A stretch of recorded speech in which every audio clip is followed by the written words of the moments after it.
72 hours evaporated faster than I expected. I spent them the way I spent most of my free time between contracts, training in the association's public facilities, eating cheap meals that prioritized protein over flavor, testing a note and stumble, and lying awake in my studio apartment, staring at water-stained ceiling tiles while my mind churned through scenarios. None of my mental preparations felt adequate. How did you train to face something that made elite hunters vanish without trace? How did you prepare to work alongside people who'd made their contempt abundantly clear? You didn't. You just showed up and hoped survival instinct would bridge the gap between preparation and reality. The association headquarters looked the same as it had 3 days prior, all chrome and glass, and the self-important bustle of people convinced they were keeping civilization intact. Maybe they were right. I'd never thought much about the infrastructure that kept gates from destabilizing, the bureaucracy that managed thousands of hunters, the politics that prevented complete chaos. I just took contracts, cleared dungeons, collected payment. Simple.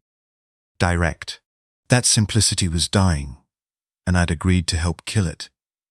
The message from Minjai had been characteristically terse. Conference room 14B, 0900 hours. Don't be late.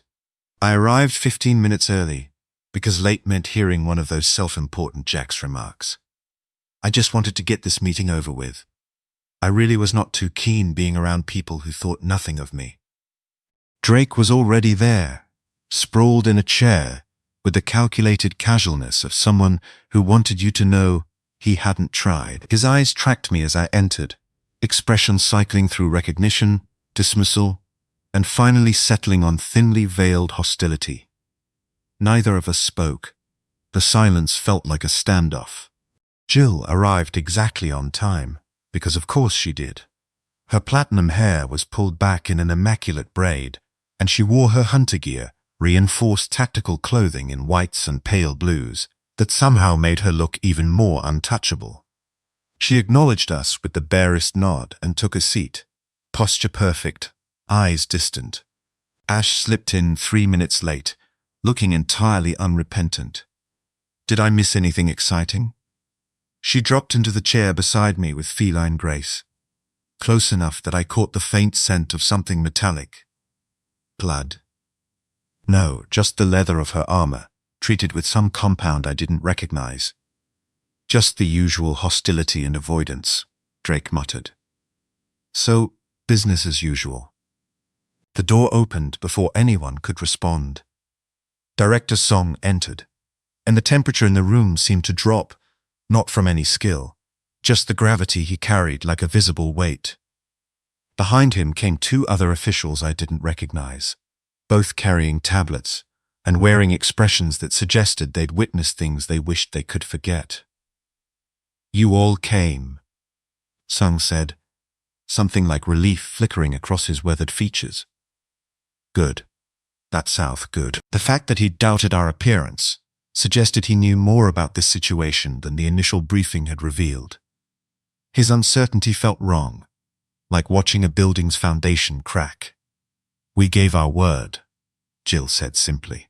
Though I assume this meeting will provide more concrete details than our initial introduction. It will, Sung gestured to his companions. This is Senior Analyst Chen and Field Coordinator Park.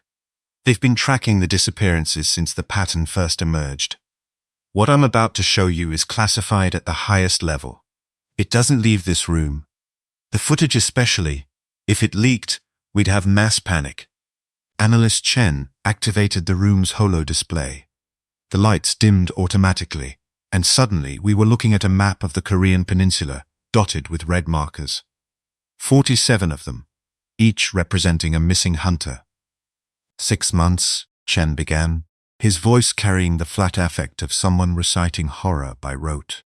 47 confirmed disappearances across 23 gates. No bodies recovered. No equipment found. No magical signatures remaining at the scenes.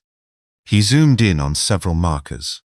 The early incidents we thought might be statistical anomalies.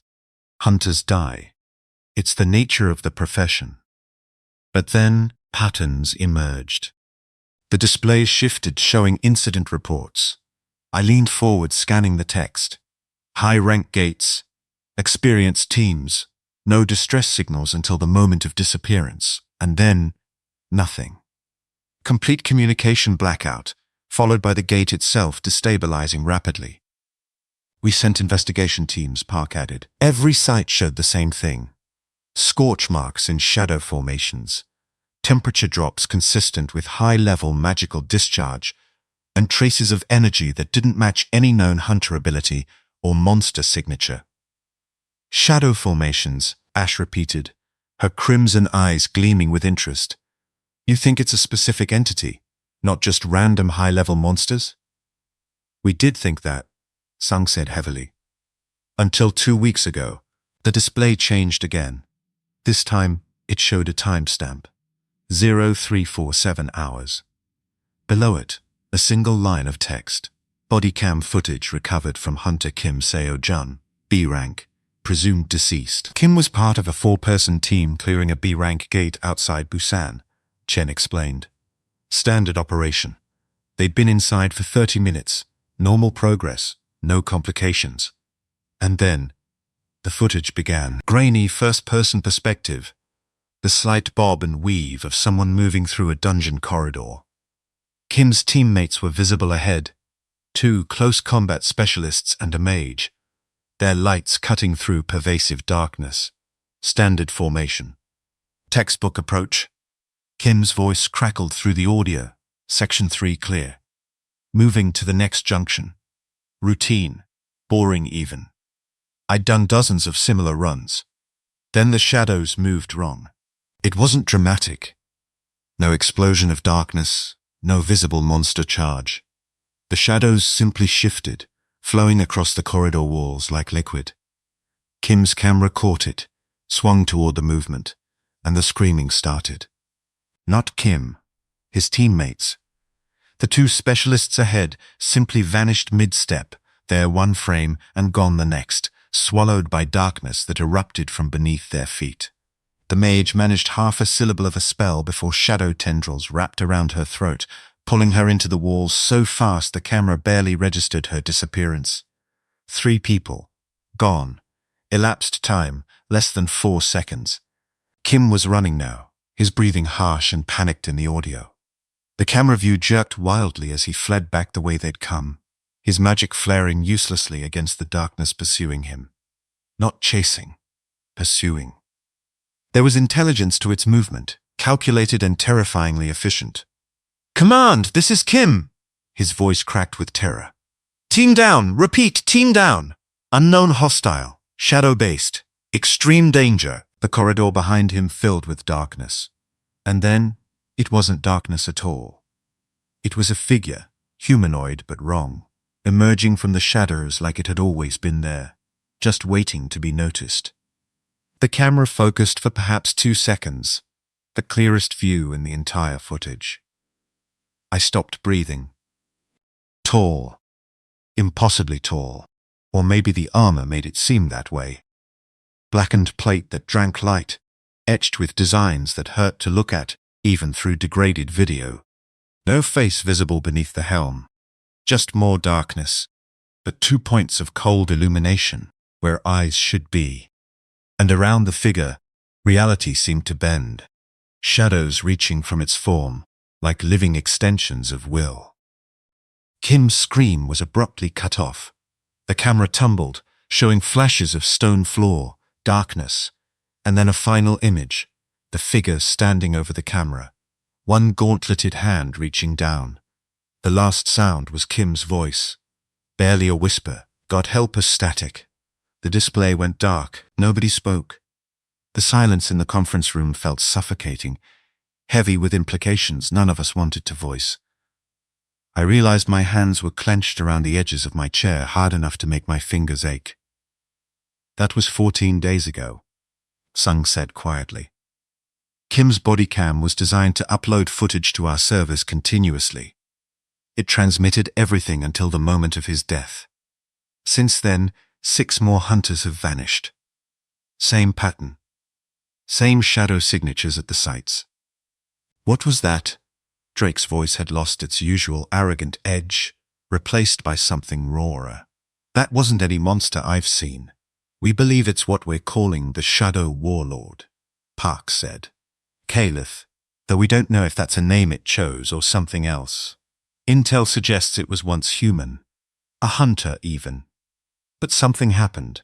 Corruption, transformation, a pact with forces we don't understand. Now it's building an army from the hunters it takes. Building an army, Jill repeated.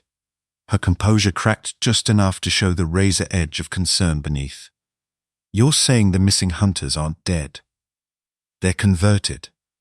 We have reports, unconfirmed, of former hunters appearing alongside shadow creatures in recent gate incursions, fighting against response teams, their abilities corrupted, their identities subsumed. Sung's expression was bleak. We're not just losing people. We're losing them to the enemy. Ash leaned back in her chair, and I caught the unsettling smile playing at her lips. Something that powerful, that organized. And you want the four of us to hunt it? We want you to survive it, Sung corrected. Every elite team we've sent has disappeared or retreated in failure. Conventional tactics aren't working. Caliph adapts. It learns. It seems to predict our strategies before we deploy them. He looked at each of us in turn. You four are different.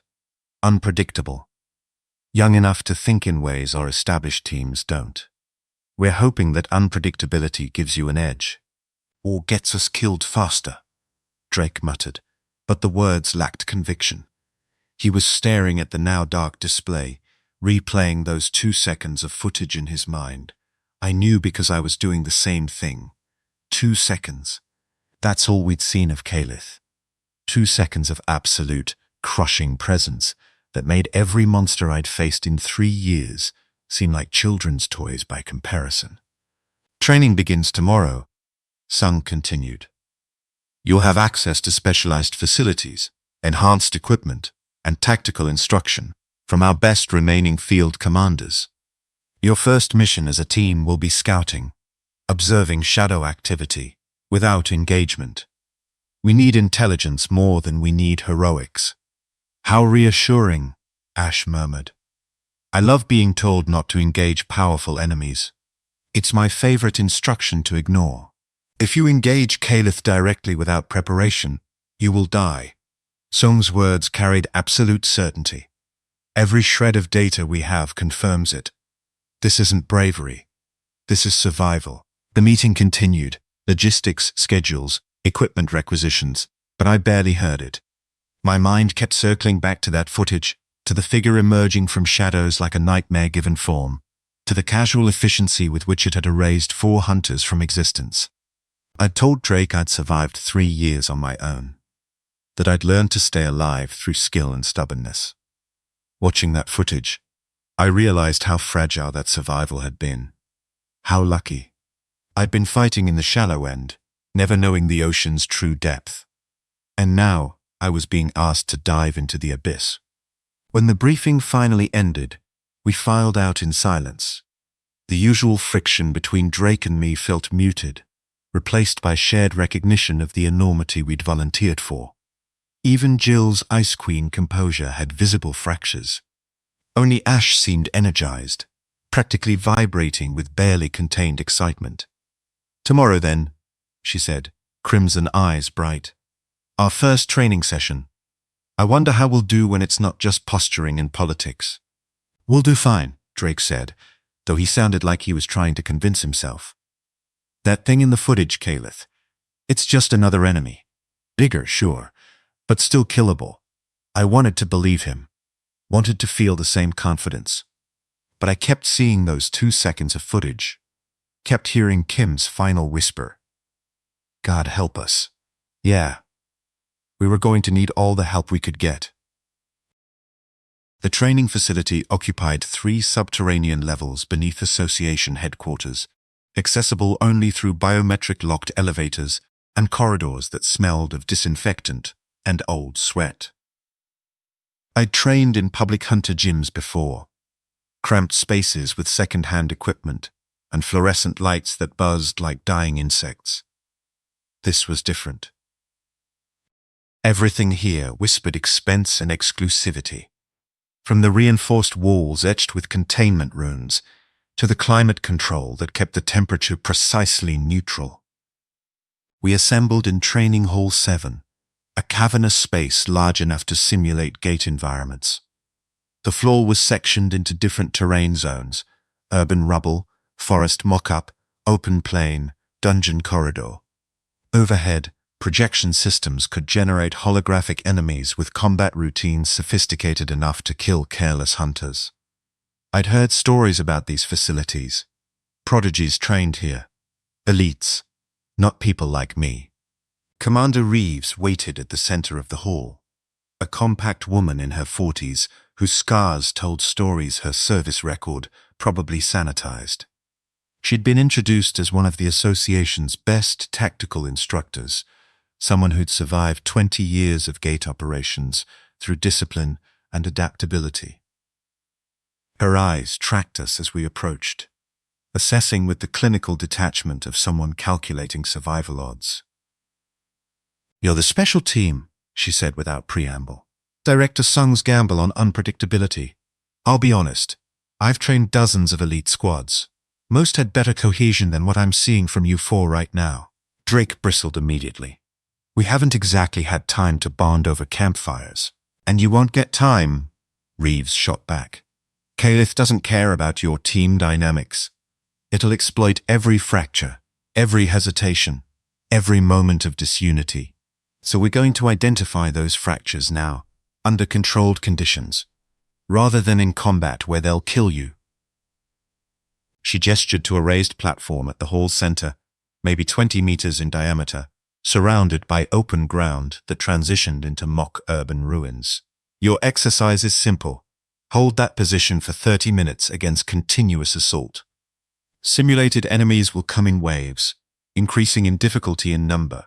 Your objective isn't to eliminate them all. It's to survive as a team and maintain territorial control." "Sounds easy enough," Drake muttered. "It isn't," Reeves said flatly. 70% of teams fail their first defensive exercise. The ones who succeed barely manage it. Questions? Jill raised a hand slightly. "Rules of engagement? Protect each other. Hold the point. Don't die. Standard team doctrine applies. Tanks front, damage dealers supported, coordination over individual glory." Reeves looked directly at me. "You're designated tank. That means you control engagement distance and absorb pressure. Think you can handle it?" Every eye turned toward me. The weight of their skepticism felt physical, pressing down on my shoulders like armor I hadn't earned the right to wear. My throat tightened, but I forced my voice steady. "I'll do my job. We'll see." Reeves stepped back toward the observation area. 30 minutes, starting now. The hall's lights shifted, taking on the dimmer cast of a gate environment. Holographic markers appeared around us, designating the boundaries of our defensive zone. I moved toward the platform's edge instinctively, planting my feet, adjusting my grip on the chiang. The black wood felt solid in my hands, the gold-toned blade catching the changed light. This was familiar territory, standing between danger and something worth protecting. Except I'd always fought alone, never had to coordinate. Never had to trust others to cover gaps in my defense. "Formation," Jill said crisply, already moving into position. Frost gathered at her fingertips, small crystalline patterns spreading across her palms. Standard defensive arrangement. "Bam forward. Drake and I provide ranged support. Ash handles flankers and fast movers." "Don't tell me what to do," Drake snapped. But he moved into position anyway, flames beginning to coil around his forearms. "I'm not standing back while holograms do all the interesting work." "They're not holograms," Ash said, her tone carrying that unsettling amusement. "Look at the projection quality. These things hit hard enough to break bones. This should be fun." The first wave materialized from the surrounding ruins, basic simulated monsters, goblin-class entities that moved with the jerky aggression of low-level threats. 12 of them, spreading to surround our position. "Engage," Jill commanded. I stepped forward, angling my spear toward the nearest cluster. The familiar tension coiled through my muscles, that split second before combat where everything sharpened into clarity. 3 goblins charged, and I pivoted, sweeping the Qiang in a low arc that intercepted their approach. The blade connected with the first one, and the hologram reacted exactly like living flesh. Resistance, the simulation of impact, the creature stumbling back. But behind me, Drake wasn't waiting. I heard him curse, felt the temperature spike as he launched a fireball past my shoulder, too close, the heat washing across my neck in a way that made my skin prickle. The blast caught 2 goblins, incinerating them instantly, but it also disrupted my engagement with the third, forcing me to adjust my stance awkwardly. "Watch your fire lanes," I shouted, trying to re-establish position. "What's your speed?" Drake shot back. "You're too slow. By the time you poke one, 3 more are through." He wasn't entirely wrong. My fighting style prioritized control and precision over rapid elimination. In solo operations, that worked. Survive, wear down opponents, capitalize on openings. But here, with enemies coming from multiple vectors, my measured approach left gaps. Jill's ice magic lanced past my left side, crystalline spears impaling 2 goblins that had circled toward our flank. Her aim was perfect, her timing impeccable. But she said nothing. No warning, no coordination, just silent execution. I had to track her attacks peripherally, adjust my positioning to avoid interfering with her lines of effect. Ash was already gone, a blur of black leather and crimson eyes diving into the enemy formation like she'd forgotten the objective was defense, not extermination. Her daggers flashed, lightning and water effects, trailing in arcs that were as beautiful as they were chaotic. She laughed as she fought, the sound carrying over the clash of simulated combat. "Ash, fall back." Jill's voice remained controlled, but tension bled through. "You're overextended." "I'm fine," Ash called back, driving a lightning-charged blade through a goblin's throat. "These things are barely worth the effort." The second wave spawned before we'd finished the first. Larger creatures this time, Orc class, heavily muscled with crude weapons that could shatter bone. They hit our position like a battering ram, and suddenly I was scrambling, trying to intercept 3 simultaneous angles of attack. I thrust the Qiang forward, activating Iron Fang. The skill surged through the weapon, adding rotational force that drove the blade through the lead Orc's chest. But the other 2 were already swinging, massive clubs arcing toward me from both sides.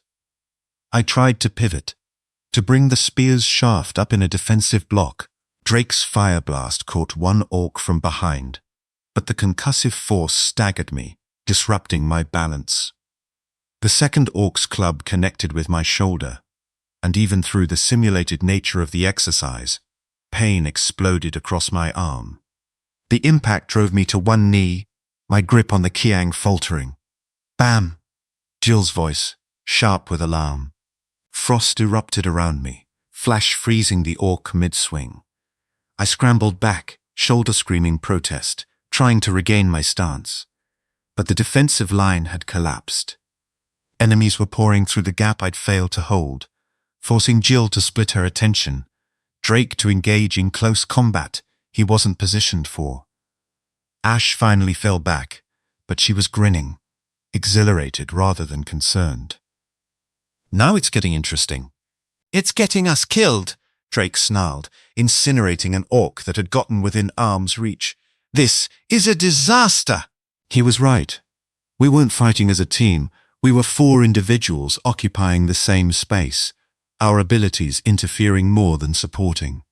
Every time I tried to establish a defensive line, Drake's aggression or Ash's chaos disrupted it. Jill's attempts at coordination went ignored or misinterpreted. And I was supposed to be the tank, the anchor that held everything together, but I felt like I was drowning. The waves kept coming, faster now, more complex. Flying creatures that dive-bombed from above. Spell-casting monsters that forced us to scatter. Ambush predators that materialized from the mock ruins with frightening realism. My shoulder throbbed where the club had connected. My breathing came ragged, each intake burning in my lungs. I'd lost count of how many times I'd failed to intercept an attack, how many gaps I'd left in the defense. The Qiang felt heavier with each passing moment, like it was judging me and finding me wanting. "You're not good enough," whispered the voice I'd carried since my first gate, since that goblin had nearly killed me, and I'd discovered survival was just another word for lucky. "You're not like them. You don't belong here." 15 minutes, Reeves' voice echoed through the hall, clinical and dispassionate. "Current assessment, failure imminent." Drake exploded, literally. Fire erupted around him in an uncontrolled burst, incinerating everything within 5 meters and forcing the rest of us to throw ourselves clear. "We're failing because we have dead weight," he shouted, glaring directly at me. "A tank who can't hold position is worse than useless." "A damage dealer who ignores tactics isn't much better," Jill countered, her composure finally cracking into visible anger. Frost spread across the platform beneath her feet, creeping outward in agitated patterns. "Both of you are compromising the defensive structure." "Oh, please," Ash laughed, wiping simulated blood from her cheek. "The problem isn't tactics. It's that we're all pretending this matters. These are simulations. Wake me when we face something actually dangerous. This matters because we're dying." I didn't realize I'd shouted until the words were out, raw and frustrated. In 15 minutes, we've proven we can't work together for 30 seconds without someone breaking formation or ignoring coordination or treating this like a joke. The silence that followed felt heavier than the combat had. Even the simulated enemies seemed to pause, though that was probably just the exercise algorithm adjusting. "He's right," Jill said quietly. "We're failing. Completely." Reeves' voice cut through the tension. Exercise terminated. Clear the hall. The holograms dissolved. The lighting returned to normal. We stood on the platform, bruised, exhausted, and nowhere close to the 30-minute objective. I checked the time display. 22 minutes. We'd lasted 22 minutes of controlled simulation, and it had been a disaster from start to finish. Reeves approached, her expression unreadable. "That was worse than I expected, and my expectations were low. You have no cohesion, no trust, and apparently no understanding that individual skill means nothing if you can't function as a unit." She looked at each of us in turn. "Kaleth will eat you alive. It won't need 30 minutes. 5 would be generous." The words landed like a spear to the chest. I felt my inadequacy crystallize into something sharp and poisonous in my chest. This had been my chance to prove I belonged, and instead, I'd proven the opposite. "We train again tomorrow," Reeves continued, "and the day after, and every day until you either figure this out or wash out of the program." Dismissed. Nobody spoke as we left the hall. The elevator ride up felt eternal. 4 people who'd just seen exactly how unprepared they were for the threat they'd agreed to face. I was the first to exit, stepping into the corridor and heading toward the exit without looking back. My shoulder still ached. My pride hurt worse. Behind me, I heard Drake mutter something venomous, heard Jill's cold response, heard Ash's unsettling laughter. We were supposed to save the world. Right now, I'd settle for surviving each other. The second attempt came 12 hours later, after a night spent staring at my apartment ceiling and cataloging every mistake I'd made. Sleep had proven elusive, chased away by the phantom ache in my shoulder and the echo of Drake's accusation. Dead weight. The words had burrowed deep, taking root somewhere between my ribs, where rational thought couldn't quite reach them. When I returned to Training Hall 7, the others were already there. Drake looked aggressively awake, practically vibrating with barely contained energy. Jill stood with perfect posture, reviewing something on a tablet, with the detached focus of someone treating this as an academic problem rather than a humiliation. Ash leaned against the wall, spinning one of her daggers in a casual display of dexterity that seemed designed to unnerve anyone watching. Reeves didn't waste time on pleasantries. Same exercise. 30 minutes.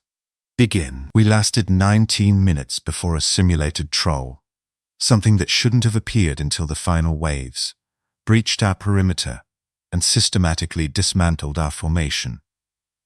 This time, the failure felt more methodical, less chaotic. We'd learned just enough to die more efficiently.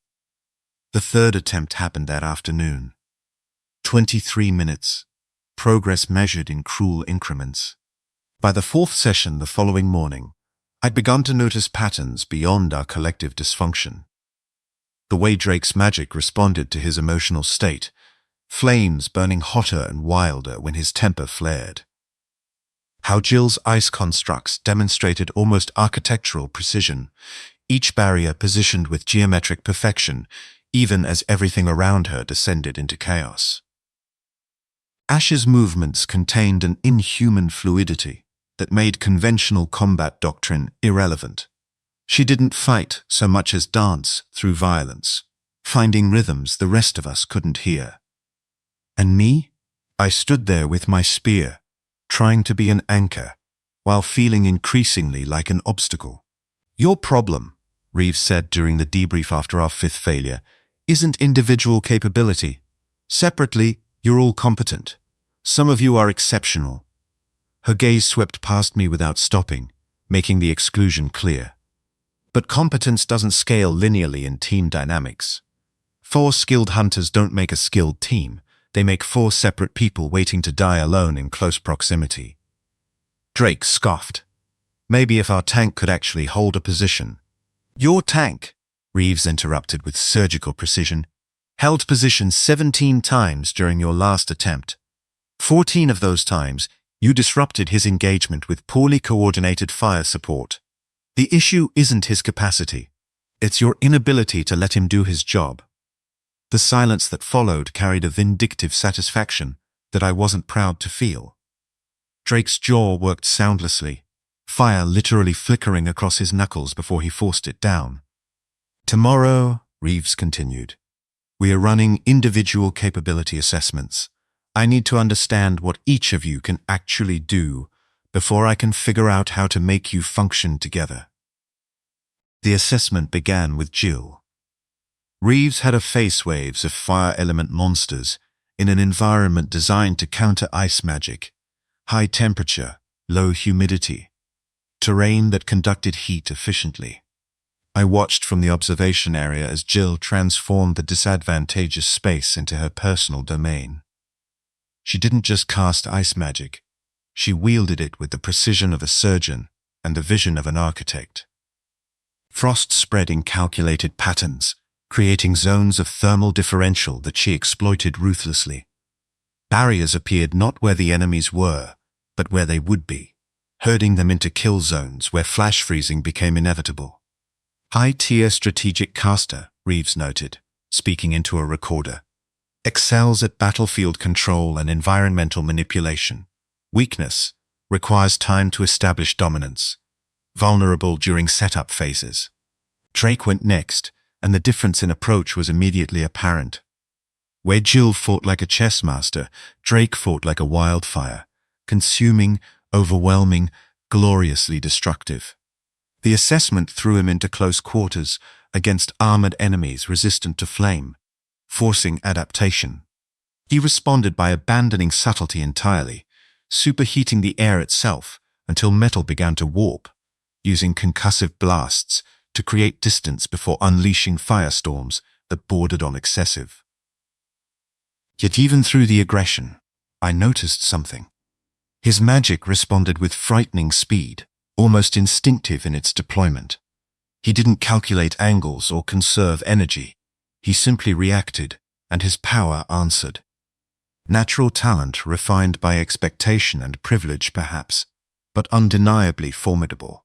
Overwhelming offensive output, Reeves recorded. Exceptional raw power and rapid response time. Weakness, poor resource management, tendency toward overkill, vulnerable when forced into sustained engagements. Ash's assessment was disturbing to witness. Reeves designed an exercise specifically to test her limits, throwing wave after wave of increasingly dangerous enemies, with explicit instructions to observe failure points. Ash lasted 40 minutes before showing signs of fatigue, and even then, she seemed more exhilarated than exhausted. Her daggers became extensions of thought, the lightning-enchanted blade paralyzed and disrupted, while the water-enchanted one found gaps in armor with unnerving accuracy. She moved like physics was a suggestion rather than a law, her vampiric heritage manifesting in speed that left afterimages and reflexes that bordered on precognitive. But it was her expression that truly unsettled me. The smile that spread across her face as the difficulty increased. The way her crimson eyes seemed to glow brighter when facing particularly dangerous opponents. She wasn't fighting for survival or victory. She was chasing something else entirely. A feeling, perhaps, or an answer to a question I couldn't begin to formulate. Exceptional individual combatant, Reeves said quietly. Hybrid physiology provides significant advantages. Weakness appears to actively seek dangerous situations, judgment potentially compromised by stimulus-seeking behavior. Recommended for isolated operations, questionable team compatibility. Then it was my turn, and suddenly, the observation room felt very empty. Reeves configured an exercise that stripped away complexity. No team dynamics, she explained. I just need to see what you do under pressure. The simulation began with 3 enemies approaching simultaneously. Standard dungeon predators, nothing I hadn't faced in my solo operations. I positioned the Qiang in a defensive middle stance, weight distributed, ready to pivot. The first creature lunged, and I intercepted with a thrust that utilized Iron Fang's rotational force, the skill drilling through simulated flesh efficiently. The second came from my left, and I swept the spear's shaft in a block that redirected its momentum, before countering with a precise strike to its center mass. The pattern continued, methodical, controlled, efficient, but not flashy. I didn't unleash devastating area attacks or reshape the battlefield. I simply held space, eliminated threats in order of priority, and maintained defensive integrity. It was the fighting style of someone who'd learned that survival meant outlasting rather than overwhelming. When the exercise concluded, I'd eliminated fewer enemies than any of the others, taken longer to clear waves, and demonstrated none of the spectacular capability they'd showcased. The weight of inadequacy settled heavier on my shoulders. Reeves approached, her expression thoughtful rather than disappointed. Competent fundamentals, she said, and somehow the word competent felt worse than criticism. Strong defensive awareness, good threat assessment, efficient energy management. Skill application demonstrates understanding of mechanical principles. She paused, studying me with uncomfortable intensity. But you're fighting like you're still solo. Every instinct you've developed over 3 years is optimized for self-preservation in isolation. You're not reading space for team positioning, you're reading it for personal escape routes. That's the problem. So I'm not suited to be a tank, I said flatly, giving voice to the conclusion that had been building since our first failure. Reeves tilted her head. I didn't say that. Your defensive instincts are actually exceptional. You track multiple threats simultaneously better than most B-rank hunters I've assessed. The issue is trust. You've never had to rely on anyone covering your flanks, so you instinctively cover them yourself. That makes you defensive in a way that's redundant in team composition. She pulled up footage from our previous attempts, highlighting moments I'd abandoned forward position to address flanking threats. Here. You break formation to intercept an enemy that Jill had already targeted, and here, you disengage from your primary threat because you assumed Drake wouldn't cover it. You're not wrong to see these dangers, but you're wrong to believe you're alone against them. The observation landed with uncomfortable accuracy. 3 years of solo operations had taught me one fundamental truth. The only person who would save me was myself. Unlearning that. How did you unlearn what kept you alive for so long? We ran the defensive exercise again that afternoon, this time with Reeves providing real-time commentary, forcing coordination through sheer verbal intervention. Bam, hold position. Drake has the flanker. Jill. Barrier on his 6-3 seconds. Ash, you're overextended. Collapse back. Drake, watch your blast radius. Bam's in your effect zone. It felt artificial, like puppetry, but we lasted 26 minutes. Progress. The next day, 27 minutes. Reeves talked less, and we talked more.